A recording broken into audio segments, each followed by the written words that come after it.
All right, as we move into Chapter 4 is all about triangles. Dealing with triangle angles, dealing with triangle sides, dealing with different types of triangles. And that's actually where we get our start. Classifying different triangles, we can classify them based on their sides or their angles, as you see here. When you classify a triangle by its sides, you deal with whether or not the triangle has congruent sides. Maybe the triangle has no congruent sides. That is called a scalene triangle, where none of the sides are the same length. Then we have an isosceles triangle, and I'm sure that some of you even have heard of an isosceles triangle that has at least two congruent sides. A triangle with two sides that are the same length is an isosceles triangle. Then there's an equilateral triangle. We've dealt with the word equilateral before. Equilateral, equal sides. All the sides of an equilateral triangle are the same length, or we call them congruent. So there are three different types of triangles based on their sides. Then we go down to angles. And when you're dealing with angles, it's a little bit different. An acute triangle, this is where we're not dealing with congruency anymore. We're dealing with the actual measures of the angles, how big the angles are. An acute triangle has three angles that are all less than 90. Maybe it's 75, 30 and 75 or something like that. But all the angles are less than 90, or they're called acute. Then we have a right triangle, where one of the angles is a right angle, where it's 90 degrees. Maybe the other two are 45, 45, 60, 30, 50, 40, whatever. But one of the angles is 90. Then you have an obtuse triangle, where at least one of the angles is greater than 90. We have an acute where they're all less than 90, a right where one of them is 90, and an obtuse where one of them is greater than 90. Then we have an equiangular. And again, just like equilateral, we can break it down. Equal, angular, equal angles. All three angles are the exact same. We've dealt with equilateral and equiangular before when we dealt with polygons in Chapter 2. Something was considered a regular polygon if it was both equilateral and equiangular, meaning all three angles and all three sides, or all the angles and all the sides are the same. So there we have two different ways to classify triangles, whether by sides or by angles. And you're going to hear triangles referred to by both. You're going to be told you have a isosceles acute triangle, or an acute isosceles triangle, or maybe it's a scalene obtuse triangle.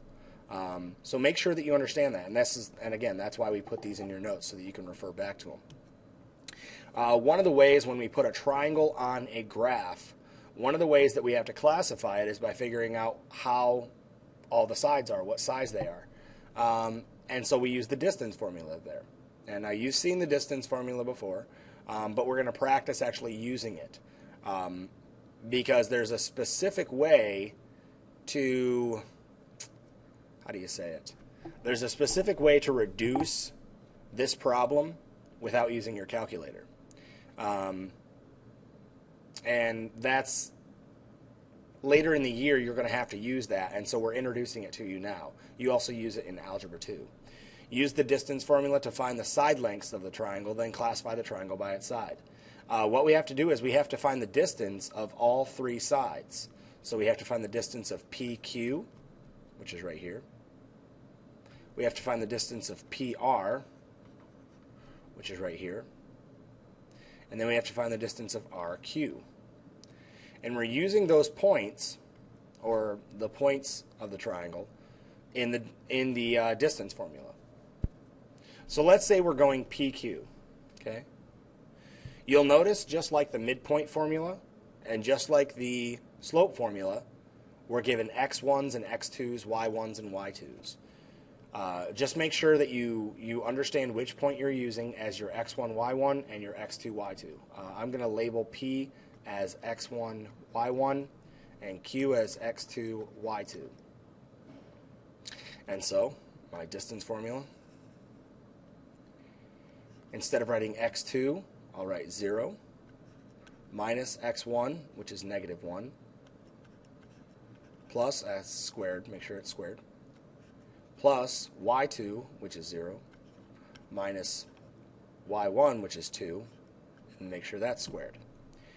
Then, when I simplify this, 0 minus a negative 1 is the same as saying 0 plus 1, which is 1, and that needs to be squared. 0 minus 2 is a negative 2, and I'm going to end up squaring that. Now I just keep simplifying it, and you'll see my problem gets smaller and smaller. 1 squared is 1. Negative 2 squared is 4. 1 plus 4 is 5. Now, 5 is a prime number. Prime number. And if you can get a prime number under the radical or under the square root symbol, then your radical has been reduced. Prime number means it's been reduced. If it's not a prime number, more than likely you can reduce it, and we're going to talk about how to reduce it. So this distance is the square root of 5. I don't want a decimal because a decimal is repeating. We don't want a decimal here. We want all of these in radical form or in square root form. And again, you'll see why as we go further into chapter 4. So let's erase this, and now let's find the length of PR. I'm going to erase these little notes. Now when we're dealing with PR, I'm going to use x1, y1 for P, x2, y2 for R. And so now, again, I'm just going to substitute in x2 minus x1. So we have 6 minus a negative 1 squared plus y2 minus y1, 3 minus 2, and square that.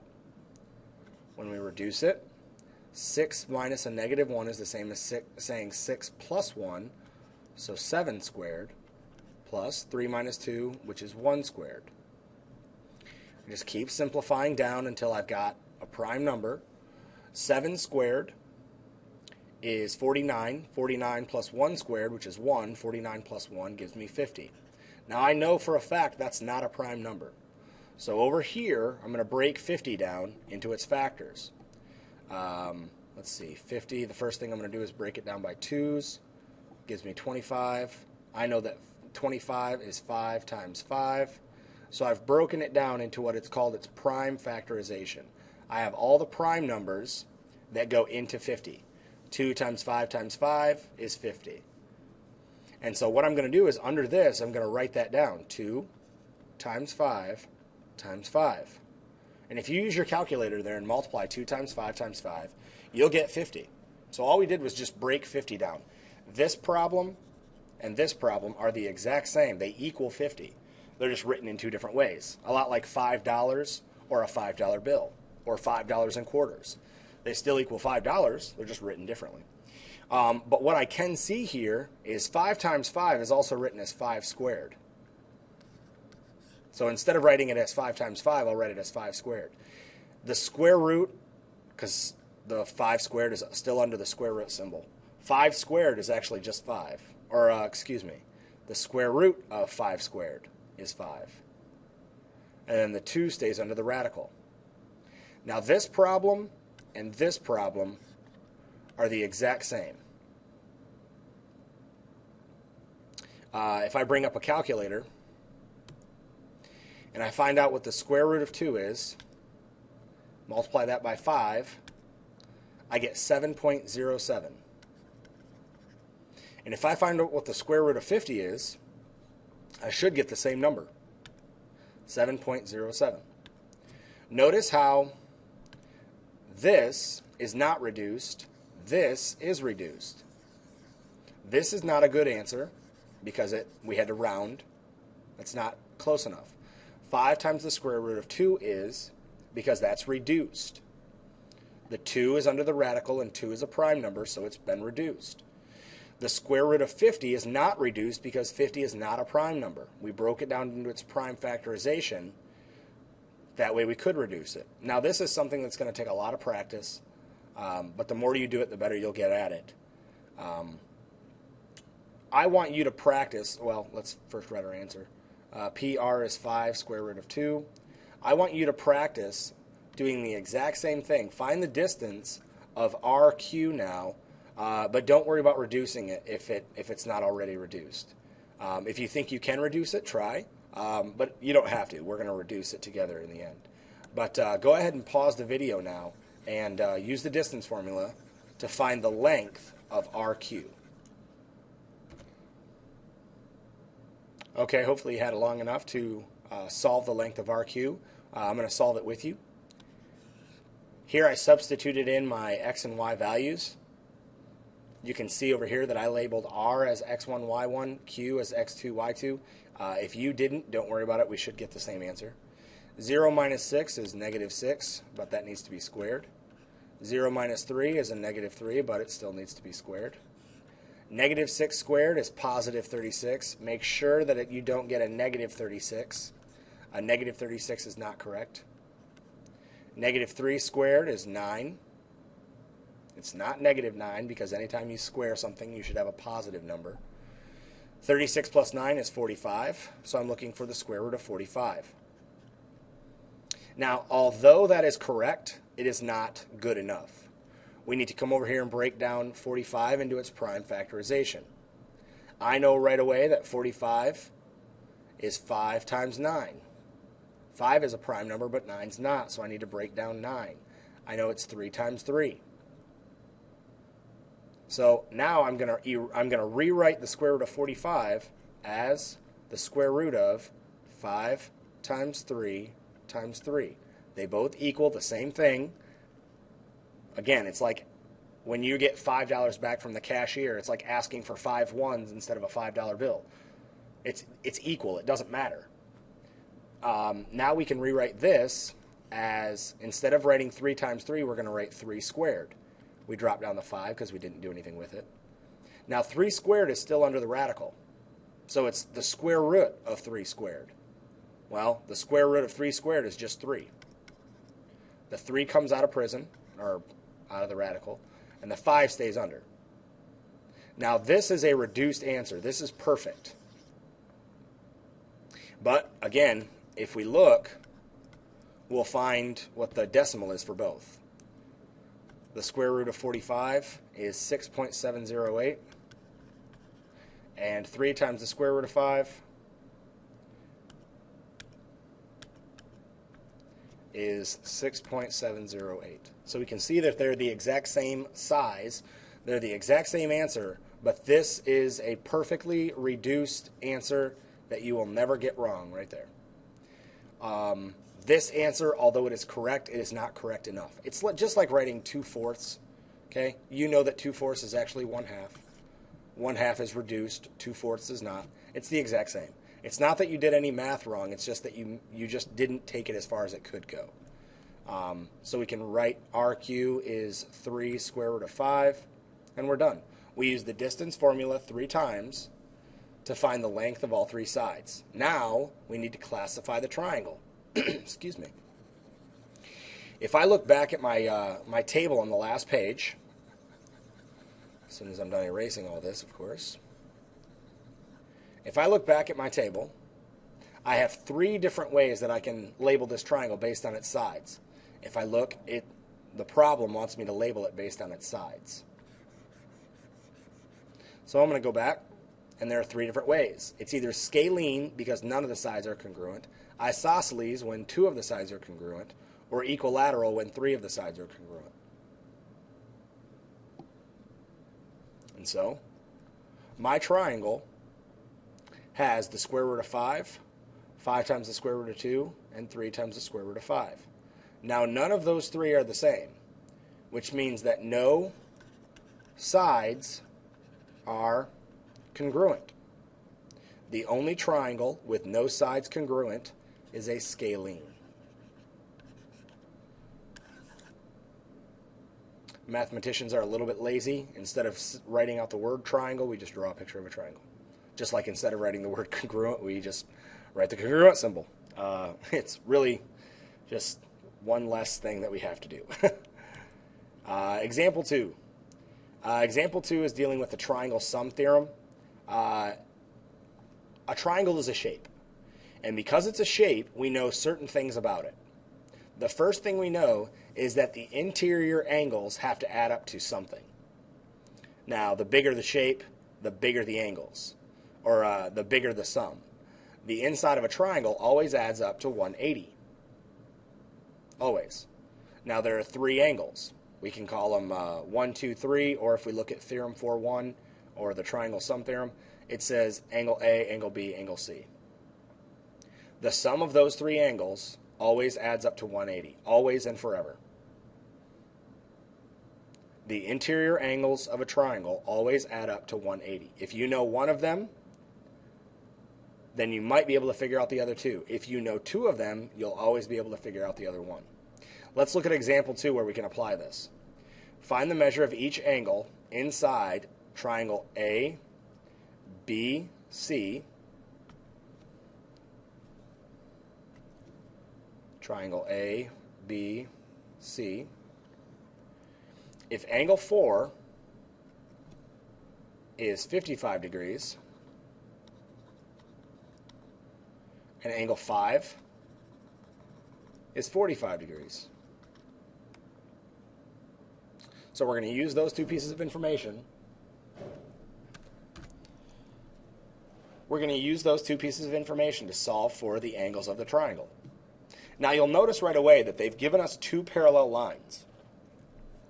This means that you're going to have to pull on what you remember from chapter 3 and what we learned about parallel lines, corresponding angles, alternate interior angles, alternate exterior angles, consecutive interior angles. You're going to have to pull on what you remember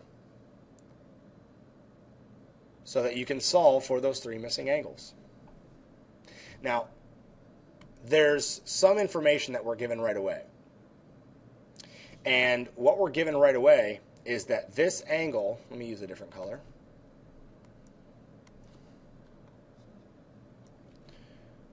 We are given that this angle is 55 degrees. Now, there are a couple angles that we can find right away just based on this angle alone. When they gave us this angle, I should be able to use what I know to find angle 1. What allows me to do that? What allows me to say I can find angle 1? And hopefully you're saying to yourself, because angle 1 and angle 55 are alternate interior angles.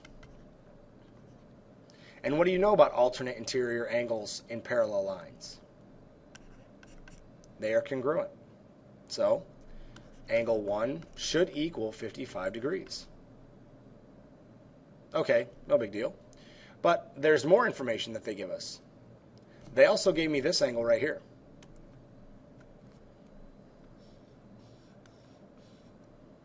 I'm going to use that angle to find angle 3. How am I going to do that? The exact same way. Alternate interior angles. Alternate interior angles are congruent when you're dealing with parallel lines. If this angle is 45, then angle 3 should also be 45.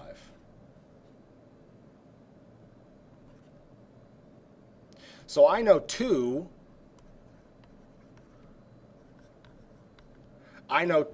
of my three angles. Well, now I can just use the triangle sum theorem. In triangle ABC,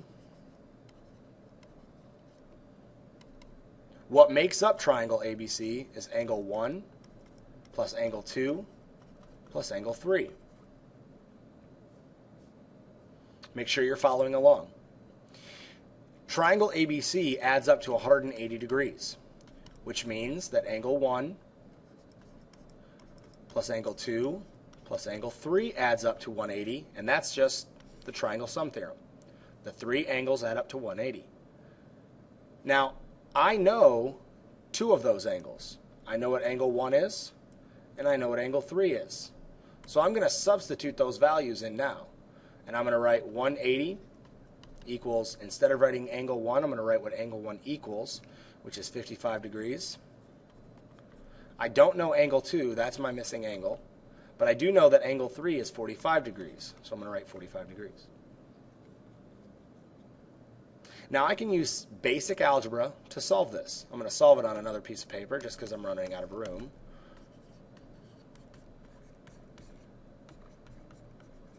The first thing I'm going to do is combine like terms. This and this are like terms. 55 plus 45 is 100.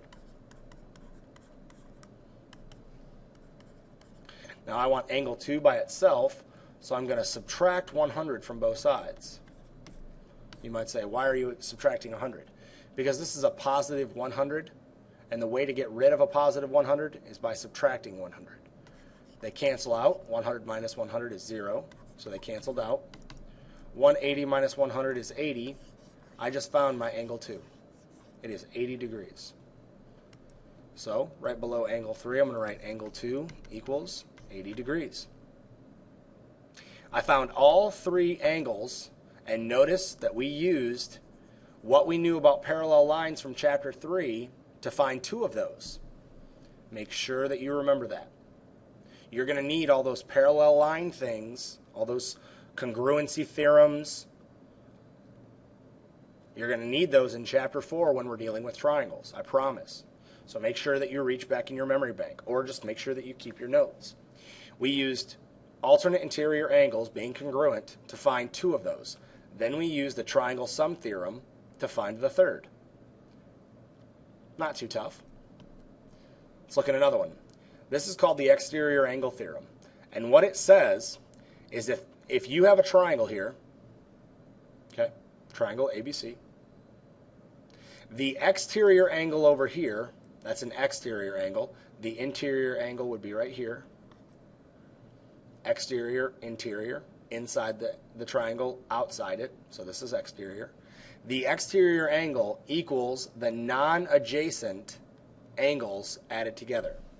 If I take the angles on the complete opposite side of my triangle and add them together, it should equal this angle. It should. The reason for this is if we take, this is a straight line, and this is just kind of walking you through the proof of this theorem. That is a straight line, which means that angle C plus angle 1 equals a straight line, or 180 degrees. See? Boom. We also know that angle A plus angle B plus angle C equals 180 degrees. And so now I'm going to use the transitive property, and because 180 appears twice, I'm going to cancel it out, and I'm going to set these two things equal to each other. Angle C plus angle 1 equals the same value as angle A plus angle B plus angle C. Now I'm going to subtract C from both sides because it appears on both sides, and what I'm left with is angle 1 equals angle A plus angle B. Now that's just the proof. You might be saying, huh? Yeah, don't worry about it. Take it for granted that this exterior angle equals the other two inside angles. Not the adjacent angle, not this one, but the non-adjacent, or the angles on the other side of the triangle. Let me prove it to you. Here we have an angle. Here we have this angle right here, and they tell me that it's 2x minus 5. Well, that is my exterior angle up here. Okay? If I considered this angle 1, then these two would be angle A and angle B. Based on this theorem, I should be able to set angle 1 equal to angle A plus angle B. You see how the two pictures are the same? Now I could even draw a C here to help you out. So all I did was copy this theorem right here, because my picture and that picture are the exact same. Now I'm going to go through my diagram in example 3 and substitute everything in. Instead of writing angle 1, I'm going to write what angle 1 equals, or 2x minus 5. Instead of writing A, I'm going to write 70, plus, instead of angle B, I'm going to write x. There, I used geometry. Now I have to use algebra to solve this. You will never get away from your algebra. You will need it the entire year, because the geometry will only get you this far. And sad to say, that's not far enough. So now I need to solve this. What I need to do is get all my variables on the same side. I have an x over here and an x over here. I want to get them all on the left. So I'm going to subtract this x, but what I do to one side I have to do to the other. So these x's cancel out. I drop down what I didn't use.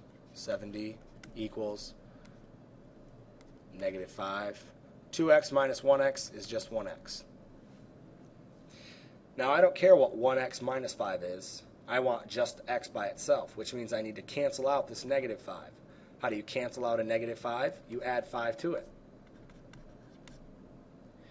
What I'm left with, because those cancel out, I get x, 1x equals 75. Divide both sides by 1. I get x equals 75.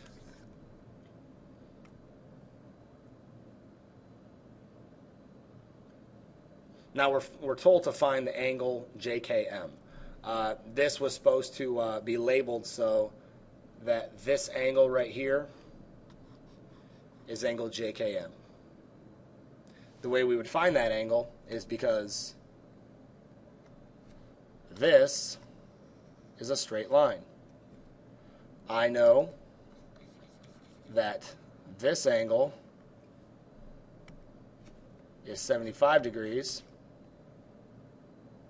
Actually, that's not true. I know that x equals 75, excuse me. Which means that this angle is 2 times x minus 5. I'm going to replace x with 75. 2 times 75 minus 5. 2 times 75 is 150 minus 5, 145. This angle is 145 degrees. You might say, how'd you get that? I plugged in x right here. 2 times x. Instead of writing x, I wrote 75, and I solved. So this angle is 145 degrees. If this is a straight line is 180 degrees. I know that this angle plus this angle should equal 180. So 145 plus whatever that angle is. We'll call it x. Actually, because we already have an x, let's use a different variable, like t. So now I can just subtract 145 from both sides, and I find out that the angle I'm looking for, which is right here, we'll call it angle T, is 35 degrees. Now, you didn't know that because I didn't label it JKM, but it was JKM. But that's how you would solve for that missing angle in there.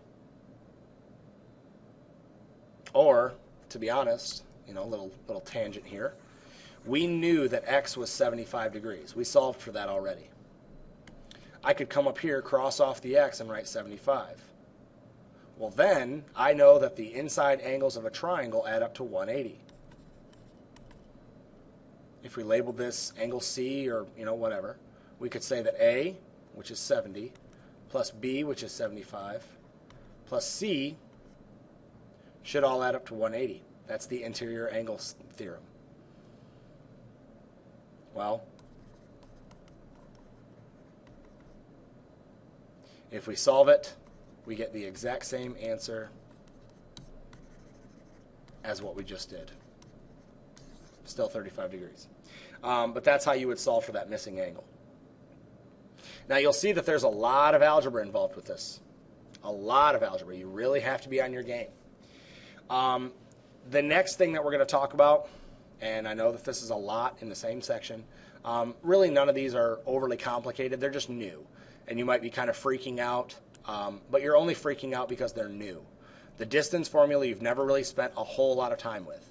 You may have solved it using your calculator, but we're not using calculators. We're just reducing them. Decimals will not get you the correct answer when we're dealing with the distance formula, by the way. There's nothing overly complicated with the distance formula. It's just something that you've never practiced a whole lot. The triangle sum theorem. The idea that all three angles add up to 180. That isn't overly complicated. It's just new. And new things just take a little while to learn. The exterior angle theorem. Again, nothing overly complicated. It's just new. The next thing we're going to talk about is the corollary to the triangle sum theorem. Don't worry about what that says. Let's just look at what the actual theorem reads. If you have an acute right triangle, acute, not act 2, can't even spell, acute right triangle where all the angles are less than 90, but one of them is 90. Then the other two non-right angles, angle A and angle B, add up to equal 90. And I can show you why. It doesn't matter why, but I can show you. The inside angles of a triangle, A, B, C, should equal how much? Yes, the inside angles of a triangle should add up to 180 degrees. If one of those, C, is 90,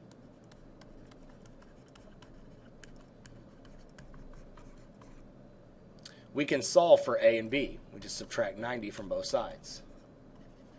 And what we get is angle A plus angle B equals 90.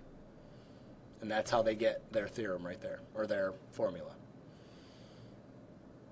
So if you have a right triangle, set the other two angles equal to 90, and you should be able to find it. For example, here we're given an acute right triangle where one of the angles is 90. So we can use this corollary right up here and say that the other two angles, angle A and angle B, should equal 90 degrees. So we're going to set angle A, which is 2x, plus angle B, which is just x, equal 90. Now we're going to use our algebra. 2x plus 1x is how many x's? 3. Whoops, that's not plus 90. That should be equals 90.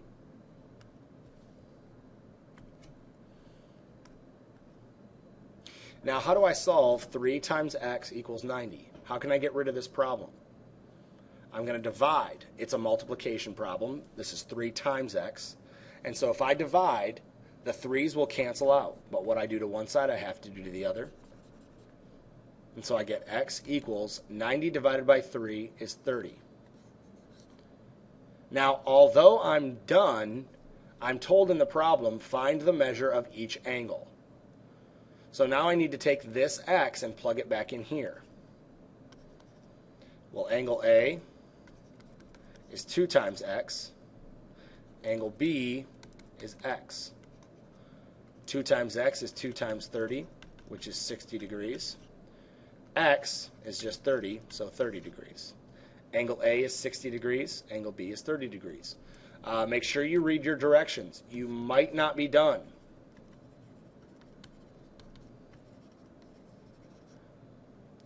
Good job. You solved the algebra. You still might have to answer the geometry question about what the size of the angles are. Not tough. All you do is just plug it back in. Okay? Not overly complicated. What you're going to find is geometry is nothing difficult. Okay? We use geometry to set up the problem.